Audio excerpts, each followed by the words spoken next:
This episode is brought to you by Paycor, the HR and payroll software made for leaders. It's never been harder to recruit, hire, and engage workers.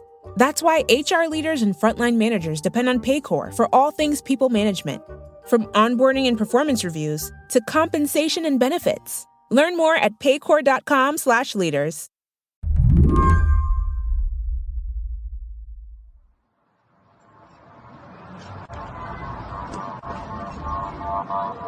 When I got Josh Chin from the Wall Street Journal on the line, I wanted to show him a video. It's from Beijing on October 13th, right before China's Communist Party Congress met to give Xi Jinping a precedent-breaking third term. Right. So in this video, what you have is what turns out to be a one-man protest. He's atop a bridge called Sitong Bridge, which is in the northwestern part of Beijing in the University District. It's a really busy intersection, tons of traffic. You can see cars flowing underneath it. And he's standing on the bridge. There's something on fire. And he has two banners. One says a bunch of things on it, but it's essentially saying, we're tired of COVID tests. We want to eat. We're tired of lockdowns. We want freedom, that sort of thing. And then the other one calls for the quote unquote autocratic dictator or the autocratic traitor Xi Jinping to be deposed. So, Xi Jinping being the leader of China. So it's a pretty remarkable scene in China. You almost never see this sort of thing these days, and especially not in Beijing. And what also is really fascinating and surprising about this footage is it happened 2 days before the start of a major Communist Party meeting in Beijing, just a few miles away. What did you think when you heard about it and saw it? It was shock, honestly. I covered China for more than a decade, and actually one of my beats was human rights, and I covered a lot of protests in the previous era in China under the previous leadership. And this was actually not that uncommon back then. But under Xi Jinping, you just almost never see stuff like this. The levels of control that the Communist Party wields now are so high that it was just shocking. It was really just amazing to see. It was almost disbelief. But the other thing that's striking in this clip is that you can see 9 security cameras just in one frame of the shot. And this is where Josh comes in. He and his colleague, Lizzie, have just written a remarkable book about the rise of China's surveillance state and how Xi Jinping has used high-tech surveillance to consolidate his power. After this brief and brave protest, Josh says the slogans displayed by the man on the bridge started popping up in bathrooms across China. Because bathrooms are the one place in China that aren't really subject to surveillance, at least for now. I mean, that may change at this point. But so, there are bathrooms around China where if you go into the stalls, they have this guy's slogans are sort of scribbled on the walls and pasted up. And that's, it's kind of one of these things that really, it's really moving in the sense of the bravery of people to do this, but it also says something about public space in China and the ability the space that people have to express themselves. It's basically limited to bathrooms now. Today on the show, Xi Jinping is now more powerful than ever, and his eyes are almost everywhere. How high-tech surveillance and some American companies helped get him there. I'm Lizzie O'Leary, and you're listening to What Next TBD, a show about technology, power, and how the future will be determined. Stick around.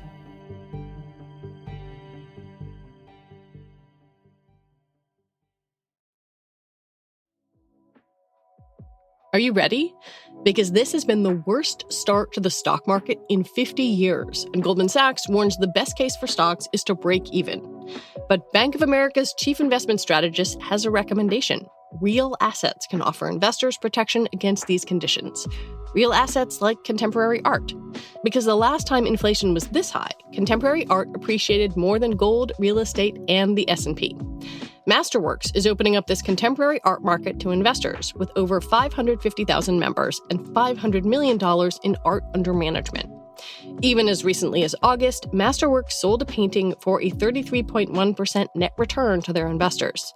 Masterworks paintings have sold out in minutes, and there is a wait list, but you can skip by using the promo code TBD at masterworks.com. That's masterworks.com, promo code TBD. See important Regulation A disclosures at masterworks.com/CD. It's probably worth establishing that all governments collect and have collected information about their populations, going all the way back to ancient Rome. In China, Mao Zedong built a network of domestic spies after the Communist Party won the country's civil war in 1949. But Josh says the roots of China's modern surveillance operation lie with rocket scientist Qin Shisen. Qin, who once worked on the Manhattan Project and was later detained in the US during the 1950s, became fascinated by cybernetics. That's essentially the science of control. After he returned to China, Qin and other members of the Communist Party began theorizing about how to expand cybernetics beyond the physical sciences to society itself. If you only had enough information and the right ways of analyzing it, you could essentially create a society that was perfectly engineered. And so, his ideas were, he started to kind of develop these ideas in the 1980s. And, in the 1980s in China, there was a period of intellectual ferment. There were a lot of different ideas floating around about how to run the country. And Chen's idea was just one, but it caught on with the Communist Party. And it started to be taught in the Central Party School in Beijing, which is where all the top kind of Communist Party leaders are trained. And so, they've always had this idea that it might be possible to engineer society. It's this really utopian kind of notion, right? And then what happened is, in the 2010s, we started to get these advances in technology that allowed them to actually kind of put those ideas into practice. Nowhere was that more apparent than in Xinjiang province, home to China's ethnic Uyghur minority. In 2017, Josh followed up on a tip he got about what was happening there. I remember reading his story and that he described the region as one of the most closely surveilled places on Earth. And when we got there, it was like just driving into a dystopian kind of counterinsurgency sort of war zone, where essentially everywhere you went, you were encountering cutting edge AI driven technology, surveillance cameras, microphones. If we started talking to people who lived in Xinjiang, Uyghurs who are a Turkic Muslim group, sort of come from Xinjiang, and were the targets of this surveillance. And if you were a Uyghur, what they were telling us is, you would go outside, and from the minute you left your door, you were being tracked, right? So there were security checkpoints everywhere, every public place. If you wanted to go into a bank or a hotel or a market, anything like that, you had to go through a security checkpoint. You had to scan your ID card, and then also scan your face to match it with your ID card. And that would, and so they would have a record of where you were going. Wow. If you, walking down the street, police could wave you over and make you hand over your phone, and they would plug it into a scanning device, and they would scan your phone for digital contraband. The Chinese state took this data and slotted people into one of three categories: safe, average, and unsafe. And people who were unsafe were disappearing, and they were being sent to what the government described as schools. But that when we went to go visit them, we visited one, and it was essentially a prison. It had just 20-foot high walls with razor wire. There were guards out front with assault rifles, and it just didn't look like any sort of school we'd ever seen. And then what we later found out was that those were internment camps where people were being subject to sort of political re-education. You met the Uyghur poet Tahir Hamut, who has since fled the country. But he and his wife were subjected to a lot of this stuff. What did he tell you about sort of like the granular level of stuff that they experienced? Because the details here are incredible.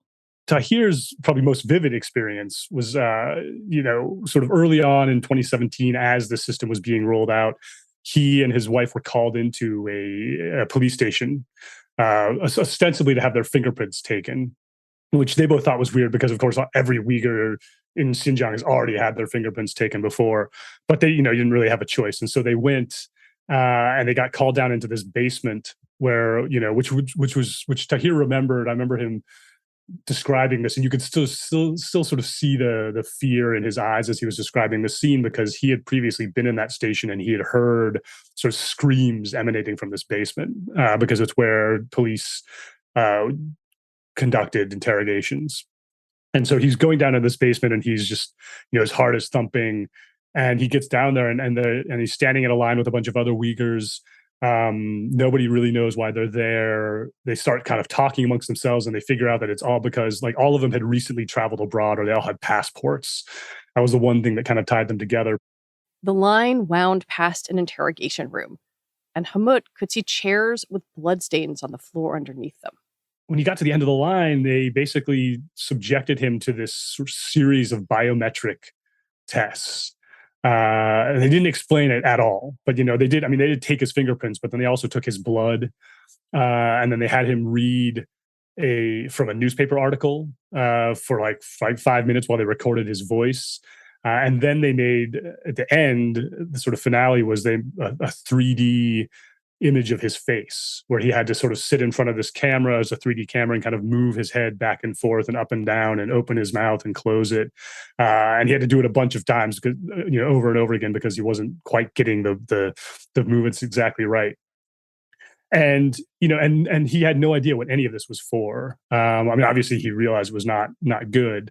And then, later he got out, he and Merhaba, his wife, kind of got out, and they started to notice more what was, all of these cameras sort of that had been popping up in their neighborhoods, and these police stations that were just suddenly sort of mushrooming on street corners. And they started to kind of put two and two together and realize, what was happening, that they were all, they were part of this, this experiment in surveillance. And then, their friends started to disappear. And then they basically decided that they needed to try to get out. When you wrote that story, or I guess around that time, did you think they are building a surveillance apparatus for Uyghurs? Or did you think Xi Jinping is building something national? That was a question that we really wrestled with, and we didn't know. On the surface, it looked very specifically targeted at Uyghurs. And, the background here is that, Xinjiang has always been a place that's always really strategically important to Chinese rulers, because it's kind of on the doorstep of Central Asia. It used to be where the Silk Road passed through. So strategically, its location has always been important. It also has a lot of, resources, natural resources, but it's always been difficult to control, because Uyghurs and other groups, they're not really Chinese culturally, linguistically. They don't have very much in common with China, and they've always sort of resented Chinese attempts to control Xinjiang. And so there's always been a lot of conflict. And, prior to this surveillance state being rolled out there had been a series of fairly surprising attacks by Uyghurs outside of Xinjiang, including one in Beijing. And that's really what sort of kicked this off. After that happened, Xi Jinping, the Chinese leader, declared what he called a people's war on terror. When we got to Xinjiang, we're like, okay, so this is the people's war. This is what it looks like. But then we got back to Beijing, and I remember talking to a Chinese activist for another story, and just mentioning that I had been to Xinjiang and what I'd seen. And he immediately responded and said, that's what's happening in Xinjiang now is just a preview of what's going to happen in China, the rest of China. As surveillance systems expanded to the rest of the country, the government was proud of it, talking up so-called smart cities like Hangzhou. Hangzhou, which is picturesque and affluent, is home to both Alibaba and the video technology company Hikvision. The local government has embraced their technology to create a city brain, a platform that controls everything from traffic to trash detection. When we were writing this book, we were sort of surprised at how pleasant state surveillance sort of was in Hangzhou, right? And how people seem to really be totally happy with it. And we're like, okay, so there is another side to this. And we were looking around for stories and kind of just how it really affected people's lives. And we stumbled across the story of this woman who was living on the outskirts of Hangzhou in the suburbs, and she was doing her laundry in a creek, and she fell in and basically half drowned. She, luckily enough, a neighbor was walking by, saw it happen, dragged her out, and they called, and her son also happened to be nearby, so the villagers ran and got her son, and he's the one who sort of told us this whole story. So they pulled her out, and they were doing CPR on her, and finally the ambulance shows up, and they load her in, and on the ambulance there was a switch that Alibaba had, that was part of the city brain system, and they flipped the switch, and essentially it told the city brain to turn all of the lights along the ambulance's route to the hospital green. And so basically it was just a straight shot for this ambulance to the hospital and cut the travel time basically in half. And so they were able to rush this woman into the emergency room. They pumped out her lungs, and she was fine. And it was just this kind of, it was this story where we're like, oh, this is like life-saving technology, right? It makes people's lives more convenient. Definitely in Hangzhou, the traffic there has gotten much better, and you can sort of use your face to buy things, and all sorts of kind of gee whiz conveniences. But there was also this sort of life-saving aspect to it that we thought was really sort of unexpected. You also have some kind of fascinating stories of like the technology getting stuff wrong, right? That like the AI, instead of identifying a hump of trash that's supposed to be picked up, whoops, it's some leaves. Yeah, and I think that's actually one of the key things to think about when you're thinking about state surveillance. And one of the big discoveries for us, right, is that we, a lot of what we did for this book was going around reading state media coverage of surveillance, because there was tons of it, right? Including the story of this woman who had fallen into the creek. You might assume that the Chinese government wants to kind of hide this, but actually they're totally open about it, and they write about it all the time. And one of their favorite genres of stories is of this technology being used to find lost children or abducted children, because it's such a huge issue in China. Well, especially under the sort of previous one-child policy, right? You lose your, good Lord. It's one of these phenomena that has been a problem in China for a long time, and that this technology, has a chance to solve. I remember one story in particular, also in Hangzhou. There's a housing complex. It was sort of this new development, and they were kind of selling themselves as this smart residential compound, and that had these AI systems that would kind of manage security, and that had helped find elderly residents who had dementia, who'd wandered off, and found lost children. And we're like, okay, well, we got to check this place out. And so Lisa, my co-author, went there, and she was asking around for like a day, like, who do like asking residents, have you heard about these systems finding lost children? And everyone she talked to was like, no, I don't know what you're talking about. And she went to finally to the kind of property management office, and she walked in and she saw this video of showing how this system had found these lost kids. And she's like, who is the woman in that? Who's the mother in that video? I need to talk to her. And the person at the front desk turns around. She's like, oh, that's like, no, she's not really a mother. She's like a staff member here. We made that as like a promotional video. And then there were other instances, right, of like you said, cameras misidentifying people and that sort of thing. And that, the technology really, it's good. It's much better than it's ever been, but it's not perfect. But what we discovered is it kind of doesn't matter in some ways, because, ultimately state surveillance is as much about propaganda as it is about technology. And the idea is to get you to believe that you're being watched. Right. If you believe you're being surveilled, it doesn't really matter. Exactly. Because what you want people to do is to adjust their behavior, right? And so, yeah, if people think that cameras are watching them all the time and it can recognize them and pick them out of a crowd, that affects the way they behave. It also makes them feel safer, right? I mean, that's the flip side of it is this idea that, oh, the Communist Party is watching out for you. And so as long as everyone believes that, the party's kind of achieved its goals largely without even having to actually have that technology working 100%. When we come back, how American companies empowered the Chinese government to watch its citizens.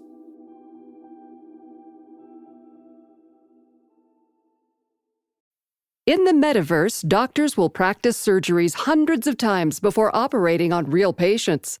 The metaverse may be virtual, but the impact will be real. Learn more at meta.com/metaverseimpact. Imagine having one extra day every week. More time to cook healthy meals, work on that novel, or just binge some good reality TV. What would you do with your extra day every week? Now it's all possible with ClickUp, the productivity platform that'll save you one day a week on work, guaranteed. ClickUp began with the premise that productivity was broken.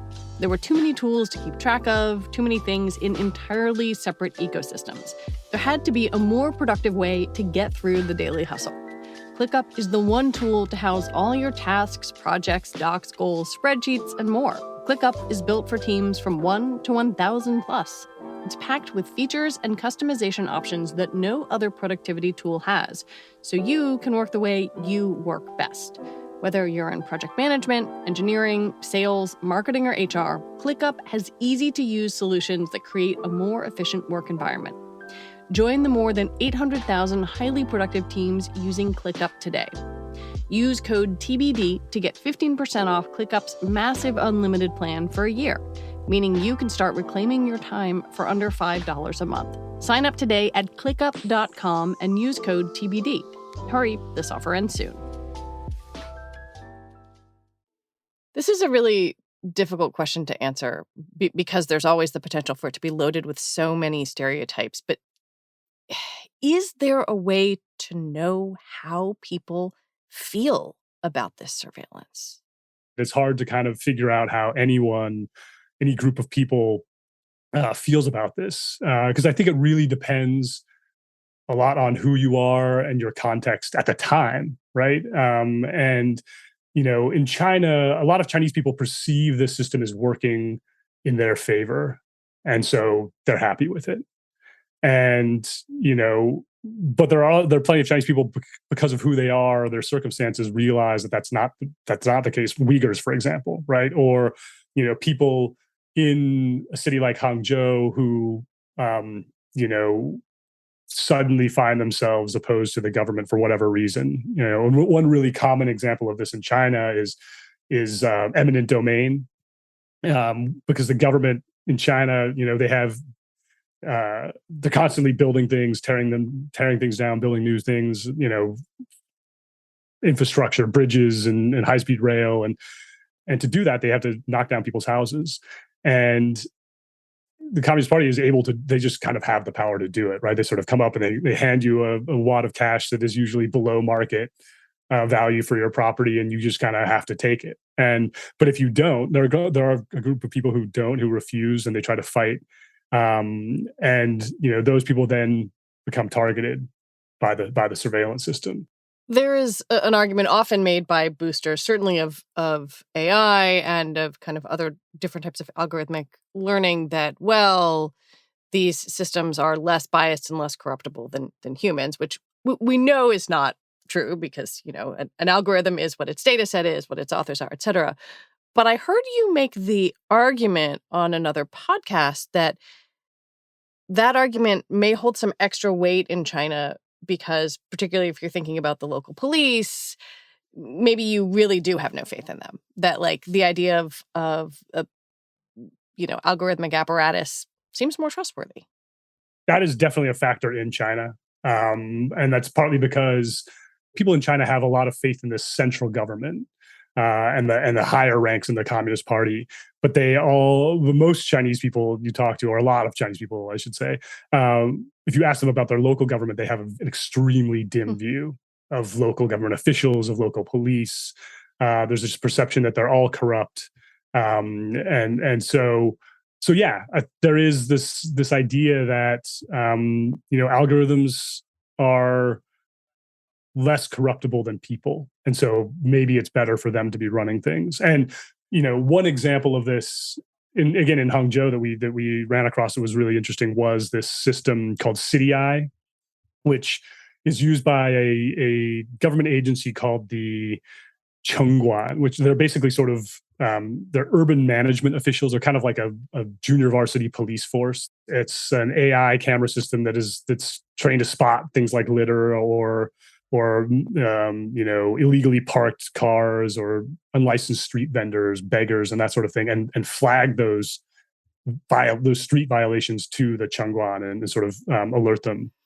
And we talked to the head of a Chengguan unit in Hangzhou who just loved this system, and his main argument for it was that it had improved the relationship between people in his district and the Chengguan, because if in China there is probably no more loathed government agency than the Chengguan, because they're at street level, right? They're sort of like they're kind of like this. They're perceived as the state's thugs, right? They go out and they beat up on the poorest of the poor, people who are begging, people who are selling things in the street, and they often use violence. There have been several instances where they beat people to death. And this guy was telling us that the system had kind of changed that, because it created this record, this digital record of violations that they had like in their phones, and they could show people, and also because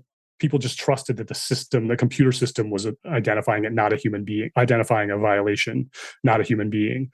And so that's one instance in which the kind of the peculiar context of China is somewhat different. Which companies are involved here? You mentioned a couple of the biggies, but I feel like it's probably worth unpacking that a little bit. Yeah, so some of the big ones are, basically all of the big tech companies in China are involved in the surveillance state to one degree or another. They sort of really don't have a choice. So Alibaba, we already talked about, huge e-commerce company. The other big one is Tencent, which runs WeChat, which is this Chinese super app. So those are the two big ones in terms of data, right? Because between the two of them, they have just this immense amount of insight into human behavior inside China, because they can track, who people are talking to, where they're going, what they spend money on, which is of course one of the most important aspects of trying to understand why people do what they do.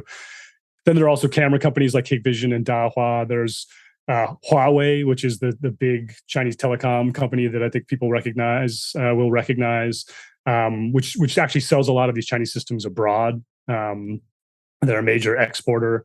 But there are some other names that might be more familiar to Americans. U.S. companies whose products China has relied on for years to surveil its citizens.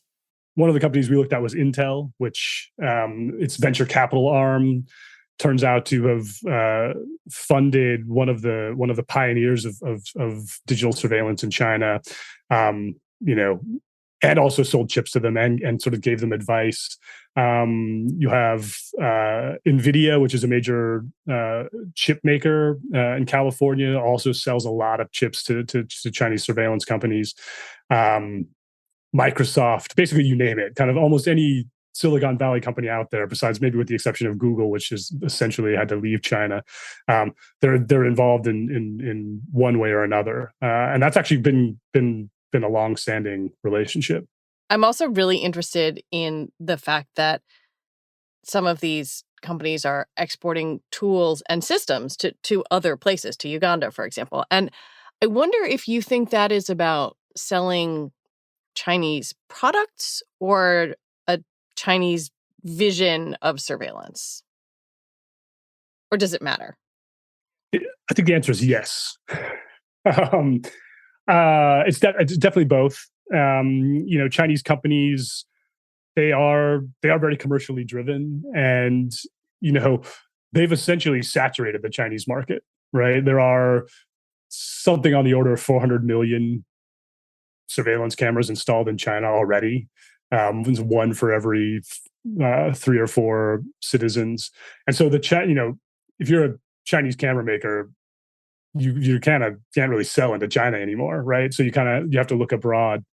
And so I think for the Chinese government, if you look at sort of what they write and how they portray all of this, it is an effort to spread an idea about the use of these technologies by the government. But it's not specifically that they're trying to spread the Chinese model, right? Because the Communist Party is very interesting in that they want to have global influence, but they also talk all the time about the uniqueness of the Chinese model and the uniqueness of Chinese achievement. And it is true in the sense that there are very few countries out there that could actually replicate what China does, right? It's a big, wealthy country with a huge population and a huge, pretty competent bureaucracy that's technologically savvy. The US is probably one of the only other countries that actually has all of those conditions. So they're not selling the Chinese model in particular, but what they are doing is selling this idea that it is legitimate for governments to use these technologies to exercise control in whatever way they see fit. So the Biden administration has just done a bunch of different things that sort of connect to what we're talking about. They put in new controls on the export of American chip technology to China, and then the Justice Department charged 2 Chinese citizens with spying for Huawei. And I kind of wonder how to think about these things. Are they the sum of their parts? Are they some sort of message? Hey, Xi Jinping, you have just consolidated power. We're watching. We want to put a thumb on the scale in this whole surveillance question. How do you think about them? Yeah, I think the way to think about these moves is to sort of zoom out a little bit and think more in terms of kind of US-China tech competition. And I think what's clear now is that the Biden administration, similar to the Trump administration, has taken a really hard line on China and it is basically effectively trying to contain China. They don't say it as much, but if you look at sort of the actions, and particularly with these this most recent restrictions on chip exports, it really is. I mean, it was a really bold and potentially kind of tectonic move by the Biden administration. They really need these chips, right? They don't make ones as good as NVIDIA does. No. And so, and so what the rules say is that American chip companies cannot export chips or chip making technology or chip making expertise and knowledge to China without a license, right? And that includes foreign companies, right? Any company that's using American technology or that hires Americans is also sort of subject to these rules. So essentially, the Biden administration has cut off China from high-end chips, which it needs for a huge range of applications. A lot of it is targeting the military. I think that's probably the government's biggest concern. Is they want to make sure that China's military cannot develop and use AI weapons and that sort of thing. But they also, the surveillance state, particularly the situation in Xinjiang, has been influencing policy in a way that's really interesting. I mean, human rights was not a concern in the U.S.-China relationship in a real way for many, many years, but it has become that way now, I think largely because of Xinjiang. So that's also motivating this. And it really is, it really does have the potential to sort of cripple the surveillance state in some pretty significant ways, in the sense that the chips that are used for something like facial recognition or for training AI surveillance algorithms are made by companies like NVIDIA, which I mentioned before. And China really doesn't have the ability to make those chips on its own, or at least not chips that are as good. At the recent Party Congress, Xi Jinping began a 3rd term as the country's president and assumed even more control over China's Communist Party. Everyone else is negligible. Even the former president, Hu Jintao, was mysteriously escorted from the event. Josh says much of Xi's future is tied up in the success of his surveillance state. If you look at Xi Jinping's speech and what he said before the Party Congress, before he sort of took on this new third term, his opening speech was overwhelmingly focused on security, on national security, and on domestic security. I think someone did an analysis and found that he used the term security-related terms something like 300 or 400% more in this speech than the same speech he gave at a similar conference 5 years ago. This surveillance system is what he's built to ensure that, at least at the domestic level. And the country is investing hugely in technologies that feed into this surveillance system. And so the system is going to be, for him, I think, extremely important, right? Because, as he moves into this next phase of his rule, he has to figure out how to maintain both control and legitimacy in the country without this huge sort of double-digit, historic economic growth that his predecessors had. Previous leaders really benefited from that economic growth in the sense that was all they really had to deliver. The economy sort of was already slowing down in the early years of Xi Jinping's rule, and just naturally, right? No economy can grow at double-digit rates forever. But then, he has exacerbated that, particularly under during the pandemic. With these zero COVID rules that have really kind of crushed the economy. So now China has extremely low, by its standards, extremely low economic growth, and he needs to figure out what to do, how to control society in the absence of that. And I think surveillance kind of answers that question both in the carrot sense and the stick sense, right? In that I think, he and the rest of the Communist Party believe that they really can use these technologies to make people's lives better. Even if the economy isn't growing, people's lives can become more convenient and predictable and safe, and that will be attractive. And then if it's not enough, they have the tools to sniff out dissent and send away the people who aren't accepting of the current situation. The last time I talked to you, we were having a conversation. You were in Beijing. It was before you had been expelled from the country. Right. And we were having a conversation about the novel coronavirus and the technology that the Chinese state was deploying to monitor the virus and surveil people and all of these things. And I wonder now what role you think the COVID surveillance has played here, because as we saw at the very beginning of the show, it maybe feels like a place where people chafed a little bit against some of the monitoring. Yeah, this has been the really fascinating thing recently in China is to see how public attitudes towards the government and towards the surveillance system have changed as a result of basically of mutations in the virus, right? Because in the early days of COVID, when we were still dealing with the Delta variant and the original flavor of COVID-19, the Communist Party did a really good job of controlling it, and they used these technologies roughly the way that they were supposed to. The death rates in China much lower than they are almost anywhere else in the world, and people were able to sort of live relatively normal lives through the first year of the pandemic. And what happened is Omicron came along, and it moved just too quickly for the surveillance system to keep up. So what happened was that the Communist Party had to change the target of its surveillance from the virus to people, right? And so they started locking down cities and using these really kind of dystopian combinations of technologies to keep people at home, right? So they had like robot dogs and drones, prowling residential compounds, and they were putting alarms on everyone's doors. And anyone who was sort of found to be infected would get a little device put on their door to monitor whether they were leaving their apartment and that sort of thing.